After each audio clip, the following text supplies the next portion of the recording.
समीचीन विकल्पों का सम्यक समाधान। सुनिए परम पूज्य श्रमण श्री सुप्रभ सागर जी महाराज के मुखारबिंद से YouTube चैनल सुप्रभ उवाच पर शुभाशीष परम पूज्य श्रमणाचार्य 108 श्री विशुद्ध सागर जी महाराज। सानिध्य श्रमण सुप्रभ सागर जी महाराज, श्रमण प्रणत सागर जी महाराज। पुण्य आर्जक श्रीमती मधुबाला सुरेश चंद जी पाटोदी, बेटी दामाद श्रीमती विनीता अर्पित जी पहाड़िया मंडीदीप, बेटे बहू मोहित अंकिता पाटोदी, रोहित मुस्कान पाटोदी, अभी नैवेद्य जीने भव्य एवं समस्त पाटोदी परिवार। जैन बर्तन भंडार छिंदवाड़ा।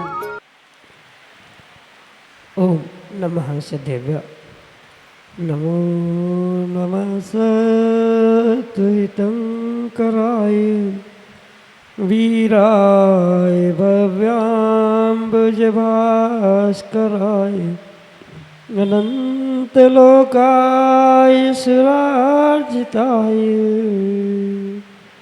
देवादिदेवाय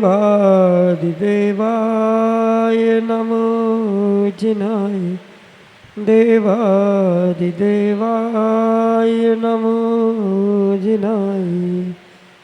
पंच परमिष्टि भगवान की, परम पूज्य आचार्य भगवंत गुरुवर विशुद्ध सागर जी मुनि महाराज की, परम पूज्य मुनि श्री सुप्रभ सागर जी महाराज की।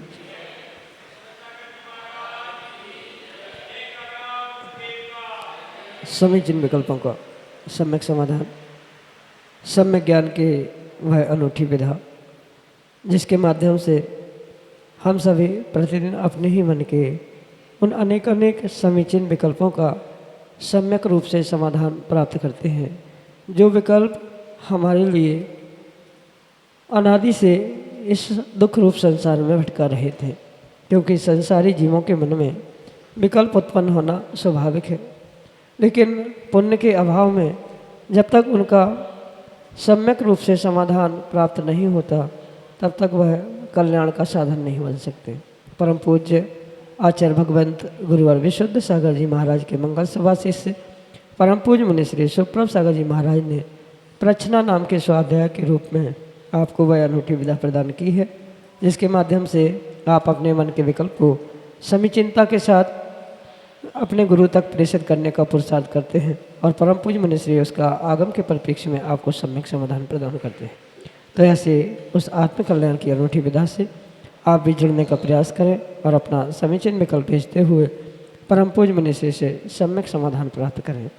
प्रारंभ करते हैं आज का सम्यक समाधान। और आज के पहले विकल्प के लिए मुखेड़ छिंदवाड़ा मध्य प्रदेश से ऋषभ जैन महाराज जी के चरणों में बारंबार नमोस्तु निवेदित करते हुए अपना समीचीन प्रश्न रख रहे हैं कि महाराज जी, जैन धर्म में रावण का क्या स्थान है और उसका महत्व क्या है? हमारे समीचीन विकल्प का सम्यक समाधान करने की अनुकंपा करें। नमोस्तु महाराज जी, नमोस्तु। ओम नमः सिद्धम। परम पूज्य आचार्य भगवान गुरुवर विशुद्ध सागर जी महाराज जी की, परम पूज्य मुनि श्री सुप्रभ सागर जी महाराज जी की। जैनागम की अपेक्षा से रावण भविष्य का तीर्थंकर और वर्तमान में नरक में दुख भोगने वाला जीव, और अगर उसकी भूत पर्याय की अपेक्षा से रावण पर्याय की अपेक्षा से हम समझे तो वह उस काल का, उस समय का, जब रामायण या राम का काल था, रावण का काल था, उस काल की अपेक्षा से वह नारायण प्रतिनारायण में से वह एक महापुरुष बनने का सौभाग्य उसने प्राप्त किया था।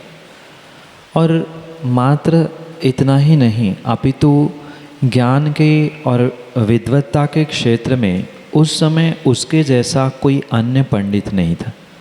उसके पास इतनी सारी विद्याएं थी, इतनी सारी कलाएं उसको आती थी, जिसके कारण से उसने एक बहुत बड़ा कीर्तिमान अपने उस पद के निमित्त से प्राप्त किया। पर जैसे कहा जाता है कि एक छोटी सी भूल ही व्यक्ति के लिए, व्यक्ति के घर परिवार को नष्ट करने के लिए पर्याप्त हुआ करे। ऐसा ही कुछ रावण के साथ भी हुआ। छोटा सा अहंकार और उस सीता के हरण के कारण से हुआ उसका जो पाप का आश्रव था, उसके कारण से ही उसने बहुत बड़ा दुर्भाग्य अपने जीवन में प्राप्त किया, जिसका प्रतिफल वह वर्तमान में नरकों के दुखों को भोग रहा है। पर भले ही वह नरकों के दुखों को वर्तमान में भोग रहा है, आने वाले समय में वही तीर्थंकर भगवान बनकर अपने आत्मा का कल्याण करेगा। और जिसके कारण से रामायण हुआ या उसके पूर्व भी कई बार राम और रावण के जीव ने युद्ध किया, लड़ाई की, वह सीता का जीव उस रावण के तीर्थंकर बनने के उपरांत गणधर के रूप में उस विशेष स्थान को प्राप्त करने वाला होगा। इसलिए आगम के परिप्रेक्ष्य में यानी जिनागम के परिप्रेक्ष्य में भले ही वर्तमान में रावण नरकों के दुखों को भोग रहा है, पर भूत की अपेक्षा से भी और भविष्य की भी अपेक्षा से वह बहुत बड़ा पुण्यात्मा था। बहुत साधना उसने विद्याओं को प्राप्त करने के लिए रावण की पर्याय में की थी, जो उसे दशानन कहा जाता है, यानी 10 मुंह वाला 10 सिर वाला कहा जाता है। कायदे से उसे अलग अलग 10 सिर नहीं थे, ऐसा इंसान होता ही नहीं है। पर कहने का वहाँ आचार्यों का ये अभिप्राय है कि जैसे 10 बुद्धि 10 दिमाग या 10 सिर वाला जितना सोच सकता है, जितना काम कर सकता है, उतना काम, उतनी शक्ति, उतनी बुद्धि उस रावण के पास थी, इसलिए उसे दशानन या 10 सिर वाला आदि कहा जाता है। जैसे दिखाया जाता है वर्तमान में अन्य दर्शनों में, ऐसी कोई व्यवस्था 10 सिर वाले उनके पास नहीं थी, पर 10 सिरों की यानी 10 व्यक्तियों की बुद्धि अकेले के पास थी। इस उद्देश्य से उसे दशानन आदि कहा जाता है। और भी रावण के विषय में बहुत कुछ कथानक उसकी विशेषता रूप प्राप्त होते हैं, पर जो मात्र एक भूल उस सीता के हरण के साथ अहंकार की उस जीव ने की थी, उसका ही प्रतिफल आज नरकों में दुख भोगते हुए आने वाले समय में पुनः पुरुषार्थ करते हुए कर्मों की निर्जला कर वे तीर्थंकर बनने वाले हैं। इतना संक्षेप महत्व और उनका जीवन पुरुषार्थ पर्याप्त है। शेष आगम ग्रंथों से, पद्म पुराण आदि ग्रंथों से उसका विस्तृत जीवन परिचय समझने से आपको और भी उसके महत्व समझ में आ सकते हैं, पर संक्षेप से यही आपके लिए रावण का मीनू जैन, डालीगंज, लखनऊ, उत्तर प्रदेश से महाराज श्री के चरणों में बारंबार नमोस्तु करते हुए अपना प्रश्न रख रहे हैं कि महाराज जी, किसी भी धार्मिक या सामाजिक आयोजन में कमठ के जीव जैसे लोग उपद्रव करें तो फिर उस समय हमें क्या करना चाहिए? हमारे समीचीन विकल्प का सम्यक समाधान करने की अनुकंपा करें। नमोस्तु महाराज जी, नमोस्तु। माँ, कमठ का जीव तो पुराणों में हो चुका, पर कमठ जैसे उपद्रव उपसर्ग करने वाले जीव वर्तमान में भी देखने के लिए मिलते। कहीं न कहीं तीव्र पाप कर्म के उदय के कारण से वह धार्मिक सामाजिक अनुष्ठानों में विघ्न करना, उपद्रव करना, ऐसा कार्य करने में ही उन जीवों को बहुत मज़ा आता है। और आप उन जीवों को, उन व्यक्तियों को, उन आदमियों को कितना ही समझाने का प्रयास करें, पर यह ध्यान रखना आवश्यकता नहीं है कि पुण्य के अभाव में कोई व्यक्ति आपकी बात समझ पाए। जब गुरु की ही बात व्यक्ति नहीं समझ पाता है, पुण्य के अभाव में गुरु के समीप नहीं आना चाहता, गुरु के ही अनुष्ठानों में भी अगर कोई उपद्रव करना चाहता है, तो स्वाभाविक सी बात है उसका सातिशय पाप का उदय चल रहा है। और सातिशय पाप के उदय के कारण वो कभी भी अपने जीवन में सुधर ही नहीं सकता। और सत्यता यही है, ना रति इति नारकी, यानी धर्म, धार्मिक अनुष्ठान, धर्मात्मा, इनके प्रति जो रति, प्रेम, वात्सल्य का परिचय नहीं देता, वो आने वाले समय में स्वाभाविक रूप से नारकी ही बनने वाला है। क्योंकि नारकियों का काम मात्र लड़ाना, भिड़ाना, उपद्रव करना इतना ही हुआ करता है। शायद वह नारक में जाके क्या करना है, उनकी प्रैक्टिस मध्यलोक में बैठकर नारकी बनने का अभ्यास शायद वे कर रहे होंगे। इसलिए उनके प्रति भी माध्यस्थ भाव ही बना के रखना श्रेष्ठतम होगा। अन्यथा उनके प्रति भी द्वेष करते हुए कोई व्यक्ति व्यक्ति ये सोचे कि हम उनको अच्छा सबक सिखा देंगे, उनको ठिकाने ले आएंगे, तो उनको ठीक करने के चक्कर में अगर आपको भी नरक जाना पड़ा तो उसके द्वारा पुनः वहाँ भी कष्ट भोगने पड़ेंगे। इसलिए ऐसे स्थिति में जैसे कमठ के उपसर्ग 10 भाव तक पार्श्वनाथ भगवान सहन करते रहे, ऐसे ही हमें उनके उपसर्ग उपद्रव सहन करना ही श्रेष्ठतम होगा। ठीक है, एक बार दो बार प्रेम से समझाने का प्रयास करें और माने सो ठीक, नहीं माने सो ठीक, वे जाने उनका काम जाने।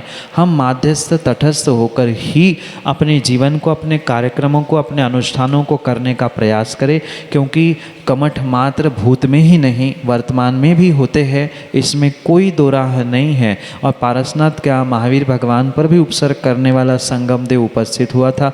आज भी साक्षात धर्मात्माओं पर उपसर्ग करने वाले तथाकथित धर्मात्मा भी मिलते हैं। इसलिए ये काल का दोष कह दे या व्यक्तिगत हमारा कहीं ना कहीं पाप कर्म का वैसा उदय उस व्यक्ति के निमित्त से उदय में आ रहा है, हम तो इस बात पे खुशियाँ मनाएं कि चलो बाद में उदय में आने वाला कर्म आज निर्जीर्ण होकर समाप्त हो गया, मेरा इतना कर्ज चुकता हो गया, कर्जा खाली हो गया। ये खुशियाँ मनाते हुए उस व्यक्ति के प्रति माध्यस्थ होने का ही प्रयास करें, अन्यथा आने वाले समय में पुनः हमें भी उसके जैसा दुख भोगने को मिल सकता है। ऐसे पुरुषार्थ करने वाले नारकी कमठों के साथ हम दुर्व्यवहार करने की भावना ना रखें, यही सोचे सबको सन्मति दे भगवान, यही सोचकर हम अपने माध्यस्थ भाव में जीने का प्रयास करें। यही आपके लिए सम्यक समय। तसलाजैन सादतगंज लखनऊ उत्तर प्रदेश से अगले समय चिन्ह में कल्प करें। पूज्य श्री सुप्रभ सागर महाराज जी, श्री प्रबल सागर महाराज जी के चरणों में कोटि कोटि नमन। महाराज श्री मंदिर में नियम लेने का और घर में नियम लेने का व मोबाइल में भी नियम के त्याग करने का। और महाराज श्री ऐसा भी पढ़ने में आता है कि जो खाने पीने में आएगा उसकी छूट, बाकी सबका त्याग। इस पर कृपया मार्गदर्शन करें। नमोस्तु महाराज जी। माँ, कायदा तो यही है कि जब भी हम नियम ले, सच्चे देव शास्त्र गुरु इनके सन्निधि सानिध्य में ही नियम ले। इसमें भी बहुत उत्कृष्ट बात जिनागम में आचार्य भगवंतों ने कही है कि आप जब भी नियम ले, गुरु के साक्षी पूर्वक गुरु की आज्ञा के अनुसार ही नियम ले। माना कि गुरु नहीं हैं तो प्रभु के सामने तो लेना ही लेना चाहिए, क्योंकि वो विशेष फलदायी होता है। गुरु के सामने नियम लेने से गुरु आपको जानता है, गुरु आपकी शक्ति को जानता है, तो नियम देते समय, त्याग देते समय ये उसे पता है कि सामने वाला क्या कर सकता है, क्या नहीं कर सकता है। इसलिए उत्कृष्ट बात गुरु साक्षी पूर्वक, गुरु आज्ञा पूर्वक ही नियम लेने चाहिए। माना कि गुरु तक नहीं पहुंच रहे हैं, मंदिर में भी नियम लेने में कोई दोष नहीं है, फिर जब कभी गुरु मिले तब गुरु से उन नियमों को दोहराते हुए संकल्प को पुनः मजबूत करने की आवश्यकता है। उसमें कुछ सुधार है तो गुरु उसके लिए मार्गदर्शन करे और गुरु के मार्गदर्शन के अनुसार उस त्याग में, तपस्या में या नियमों में कुछ न कुछ बदलाव या विशेषता लाने की आवश्यकता। रही बात घर में लेने वाले नियम, अब ये तो आज वर्तमान में प्रमादी जीवों की व्यवस्था चल रही है कि घर में बैठे बैठे ही हमने नियम ले लिया। हम तो परोक्ष रूप से जैसे सिद्धों को मानते हैं वैसे भगवान देवशास्त्र गुरु को मानते हुए नियम ले रहे हैं। ये तो सब कुछ ठीक है, पर उत्कृष्ट फल की चाह है, नियमों का उत्कृष्ट फल आप प्राप्त करना चाहते हो तो सच्चे गुरु और नहीं है तो प्रभु, इनके समीप पहुँच ही नियम लेना चाहिए। घर में नियम लेने में कोई पाप नहीं है, दोष नहीं है, पर जो फल विशेष रूप से वहाँ गुरु और प्रभु के मंदिर आदि में दर्शन करने के साथ मिलता है वह सामान्य रूप से घर में लेने से नहीं मिलता। और आजकल तो आधुनिक ज़माने में बहुत सारे ऐप और बहुत सारे ग्रुपों में यह चलता है। आज आप सबका भले ही उसको स्थिति पता हो ना पता हो, वो कहते हैं कि नहीं आज ग्रुप पे ये है कि आपको ये त्याग करना ही करना है। अब माना कि उस समय पर करने वाले की स्थिति नहीं है या शक्ति नहीं है, तो गुरु ने दी हुई आज्ञा की की अवहेलना का भी कहीं ना कहीं दोष लग सकता है। पालन किया, टूट गया, सो दोष लग रहा है, नहीं पाल रहे हैं, सो दोष लग रहा है। इसलिए कायदा यही है कि गुरु, प्रत्यक्ष गुरु के समीप पहुंचकर ही नियम लेना चाहिए। और ये जो व्हाट्सएप ग्रुप और मोबाइल के माध्यम से आज क्लिक करो या आपको जैसा चाहिए नियम ले लो, ये जो व्यवस्था है ये मात्र एक पब्लिसिटी का साधन आदि हो सकता है। कायदे से ये कोई भी व्यवस्था आगम में ऐसी है ही नहीं है, क्योंकि प्रभु और गुरु के सामने ही नियम लेने की व्यवस्था स्वीकार की जा रही है। हाँ ठीक है, आप पढ़ते पढ़ते आपको कुछ नियम अच्छा लगा मोबाइल आदि में, तो स्वेच्छा से नियम ले रहे हैं मोबाइल में देखकर, तो फिर भी कोई बात नहीं है। पर कोई ज़बरदस्ती, जैसे आजकल ग्रुपों में चलता है कि ग्रुप, व्हाट्सएप ग्रुप है या इंस्टा आदि में इतना नियम लेना ही है, आज सबके लिए इसका त्याग है, आज ये करना है, तो ये हर समय हर स्थान पर उचित नहीं लगता। मोबाइल से भी कथनचित नियम लेने में पाप नहीं है, पर ये ध्यान रखें कि जो विशेष फल वहाँ गुरु साक्षी पूर्वक मिल सकता है, अन्यत्र नहीं मिल सकता। दूसरी बात, जो खाने पीने में आए उसको छोड़कर सब त्याग आदि कहने वाला भी कहीं ना कहीं अपने आप के साथ छल कपट कर रहा है। ठीक है, कुछ नहीं से कुछ सही, ये कुछ तो किया, ये प्रशंसा करने योग्य है कि खा रहे हैं और फिर खाने के बाद त्याग कर रहे हैं, या जो खाने में आ रहा है उसको छोड़कर त्याग कर रहे हैं। इतना भी जो नहीं कर रहा है, मतलब जिसने नियम जाना ही नहीं है, उसके लिए तो ठीक है। पर जो नियम कायदे कानून जानता है, जो उसके पास व्रत है, जो पहले से ही समझदार बुजुर्ग है, ज्ञानी है, उनके साथ ये छल कपट जैसी बातें समझ में नहीं आती। जब हमें बनाते समय ही पता है कि आज भोजन में हमने इतना भोजन बनाया है या शाम को भी ये बनने वाला है, ये कहीं ना कहीं दिमाग में पहले से होता ही है, तो उतना हम बुद्धिपूर्वक त्याग करें तो उसका विशेष फल मिलेगा। और जितना खाने में आएगा, जब खा लेंगे तब नियम है आदि, ठीक है। जो बच्चे जानते ही नहीं हैं, जिन्होंने कुछ आज तक किया नहीं है, उनके लिए तो कोई हर्ज नहीं है, पर जो समझदार हैं उनके लिए तो बुद्धिपूर्वक, संकल्प पूर्वक ही हमारे अमुक वस्तु का, अमुक भोजन का, अमुक सामग्री का त्याग है। ऐसा त्याग करने से, ऐसा नियम लेने से ही वह त्याग और वह नियम विशेष फलदायक हो सकता है। ऐसा कहने से मतलब जो खाने में आए छोड़कर त्याग, उसमें कोई पाप नहीं है, पर कहीं ना कहीं व्यक्ति का प्रमाद है। प्रमाद जहाँ है वहाँ हिंसा है, हिंसा के साथ छल कपट है, कहीं ना कहीं कर्म बंध भी कर्म निर्जरा के साथ होने की संभावना है। इसलिए बुद्धिपूर्वक स्पेसिफाई करते हुए, मतलब अमुक सामग्री का त्याग है, जब पता है दिन में 200 आइटम तो कोई खाता नहीं है, तो जितना बना है उससे 2-4 और अधिक लग दे कि इसके अलावा ये भी होगा तो रख लेंगे, पर इसके अलावा ये त्याग, ऐसा स्पेसिफिक मतलब पर्टिकुलर ऐसा कह के ही त्याग करना श्रेष्ठ है और वही विशेष फलदायी हो सकता है। यही आपके लिए सम्यक समझ। विजय जैन काला, शहादतगंज, लखनऊ, उत्तर प्रदेश से अगले समिति निकल। गुरुदेव नमोस्तु, गुरुदेव नमोस्तु, गुरुदेव। गुरुदेव, मेरा एक जिज्ञासा हुई कि जैसे अभी हमारी 24वीं है, तो इसमें पार्श्वनाथ भगवान है, प्राण स्वर्ग से आए, और भी जो तीर्थंकर हैं, कोई अहिमेंद्र से आए, कोई कहीं से चय होकर आए। लेकिन अगले जो उसमें आ रहे हैं, जैसे रावण हैं, कृष्ण जी हैं, या आपके राजा श्रेणिक हैं, ये सब जो हैं, ये नर्क से निकल के आके और तब जो है उसी भाव से तीर्थंकर बन जाएंगे। ये जो व्यवस्था है ये थोड़ा मैं गले के नीचे नहीं उतरी, इसलिए मेरे को मन में जिज्ञासा हुई कि ऐसा क्यों है।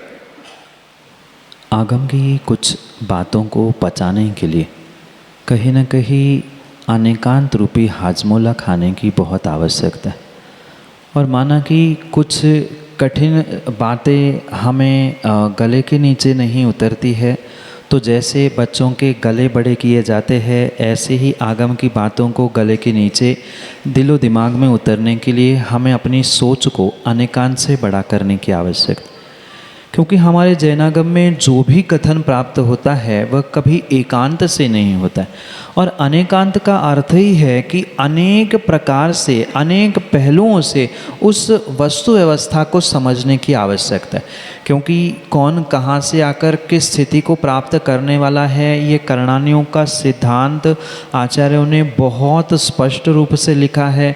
चाहे स्वर्गों से अवतरित होकर तीर्थंकर बनने वाले जीव हो, चाहे नरकों से आकर बनने वाले तीर्थंकरों की व्यवस्था हो, उन सभी के विषय में स्पष्ट आचार्य भगवंतों ने लिखा है कि जैनागम में ऐसी भी व्यवस्था है कि तीसरे नरक तक के जीव पुनः आकर या दूसरे पहले जिसकी जैसी व्यवस्था है वहाँ से वो निकलकर कोई तीर्थंकर, कोई मुनिराज, कोई मोक्षगामी आदि आदि अवस्थाओं को प्राप्त कर सकते हैं।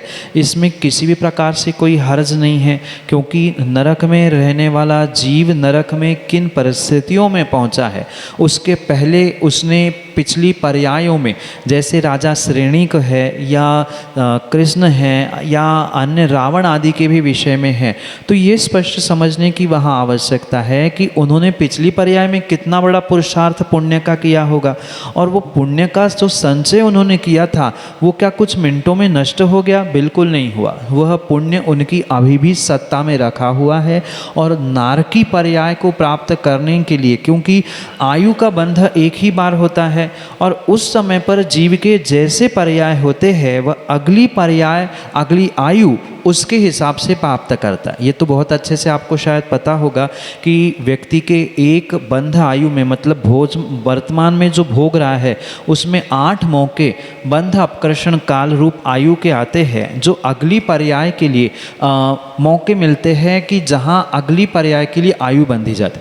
तो उस समय पे जीव के जैसे भाव, जैसे परिणाम, जैसी परिणति होती है वैसा उसका अगले पर्याय के लिए परिणमन होता है। पर जैसे रावण के विषय में है, आयु बंध के समय में उसने ऐसा कार्य किया कसाय के निमित्त से कि उसे नरक आयु प्राप्त हो गई, पर फिर भी जो जीवन भर उसने ज्ञान और शांतिनाथ भगवान की भक्ति के माध्यम से जो पुण्य एकत्रित किया था वो कहाँ समाप्त हो गया? वो तो अभी भी उनके पास है, वो सत्तारूप आत्मा में पड़ा हुआ है। और जब समय आएगा, जैसे समय आने पर ही जमीन से बीज अंकुरित होता है, भले ही वर्ष में कभी भी पड़े, पर बरसात के समय में ही बीज अंकुरित होता है। बिल्कुल ऐसा ही पुण्य का द्रव्य, पुण्य की बीज अभी उनके पास है। और जैसे वे पुनः मनुष्य बनेंगे, मनुष्य आयु को प्राप्त करेंगे, वह उदय में आएंगे और वे तीर्थंकर बनकर अपना कल्याण कर कर चले जाएंगे।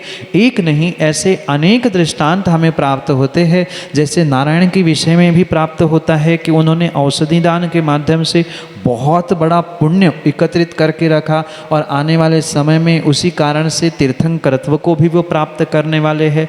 आदि आदि सभी रहस्य हमें इन अनेकांत के अनेक पहलुओं के माध्यम से समझने की आवश्यकता है, क्योंकि अनेकांत का पहलू, अनेकांत का हाजमोला और अनेकांत की सोच ही हमें बहुत सारी आगम की बातों को गले से नीचे और पचाने के लिए समर्थ हो सकते हैं। यही आपके लिए सम्यक समाधान।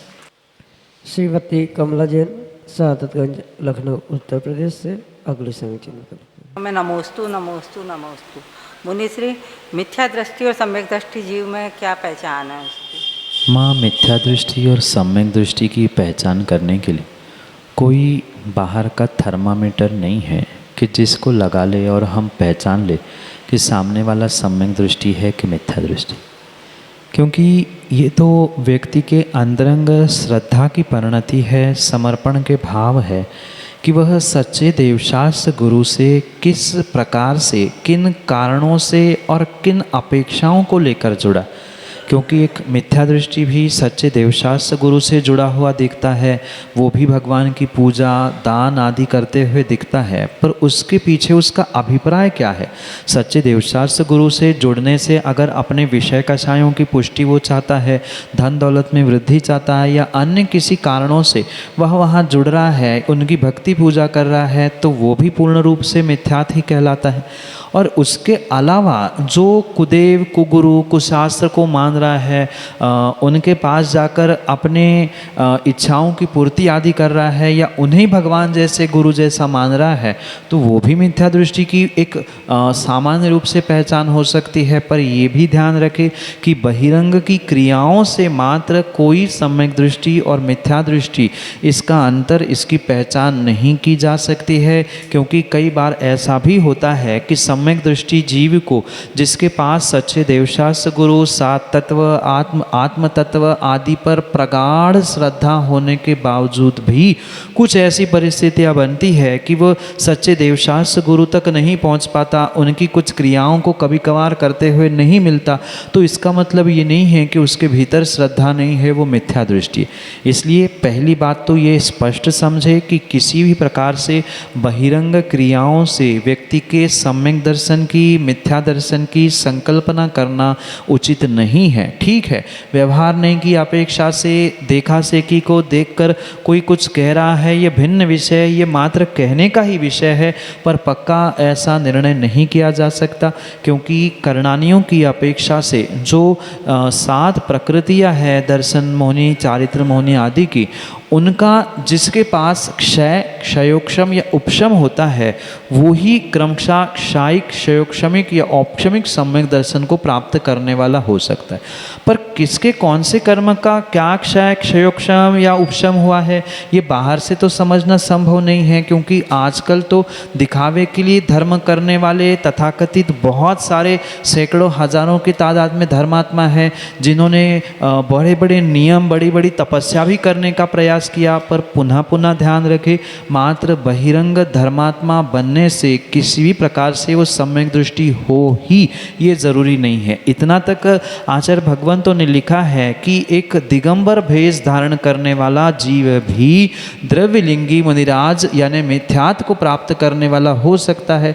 जबकि दिगंबर भेष, पिच्छी कमंडल सब कुछ दिख रहा है, पर उसके भीतर की श्रद्धा, जो धर्म करने का उद्देश्य अभिप्राय है, तब व्रत ग्रहण करने का उद्देश्य मात्र अगर आजीविका चलाना है, मान सम्मान की चाह है, या अन्य भी कोई सांसारिक इच्छाओं को लेकर, भोगों की इच्छाओं को लेकर अगर वह भेष धारण कर रहा है, तो वह मिथ्या दृष्टि के अलावा अन्य कुछ भी नहीं है। इसलिए सम्यक दृष्टि, मिथ्या दृष्टि की सही असली पहचान के स्वयंभू केवली भगवान कर सकते हैं, या श्रुत ज्ञानी स्वयं मैं, मतलब अपने स्वयं के श्रद्धा की पहचान कर सकता हूँ।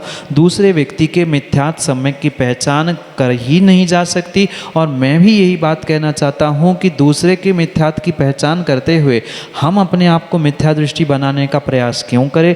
हम अपनी सोच बढ़ाते हुए संसार में सभी जीवों को सम्यक दृष्टि मान ले, उनकी बहिरंग क्रियाओं को लेकर उसको सम्यक दृष्टि कहने से, उसको सम्यक दृष्टि मानने से, अगर मेरा धर्म वात्सल्यत्व गुण, मेरा उपगुहन, मेरा स्थितिकरण जो सम्यक दर्शन के अंग कहे गए हैं, अगर मैं उनको प्राप्त कर रहा हूँ, तो दूसरा सम्यक दृष्टि हो ना हो, पर मैं तो सम्यक दृष्टि हो ही सकता हूँ। यही सोच लेकर हमें सबको सम्यक दृष्टि मानते हुए, धर्मात्मा मानते हुए ही पुरुषार्थ करना होगा। यही आपके लिए सम्यक समझ। समीचीन विकल्पों का सम्यक समाधान सुनिए परम पूज्य श्रमण श्री सुप्रभ सागर जी महाराज के मुखारविंद से। YouTube चैनल सुप्रभ उवाच पर शुभाशीष परम पूज्य श्रमणाचार्य 108 श्री विशुद्ध सागर जी महाराज। सानिध्य श्रमण सुप्रभ सागर जी महाराज, श्रमण प्रणत सागर जी महाराज। पुण्य आर्जक श्रीमती मधुबाला सुरेश चंद जी पाटोदी, बेटी दामाद श्रीमती विनीता अर्पित जी पहाड़िया मंडीदीप, बेटे बहू मोहित अंकिता पाटोदी, रोहित मुस्कान पाटोदी, अभी नैवेद्य जीने भव्य एवं समस्त पाटोदी परिवार, जैन बर्तन भंडार छिंदवाड़ा।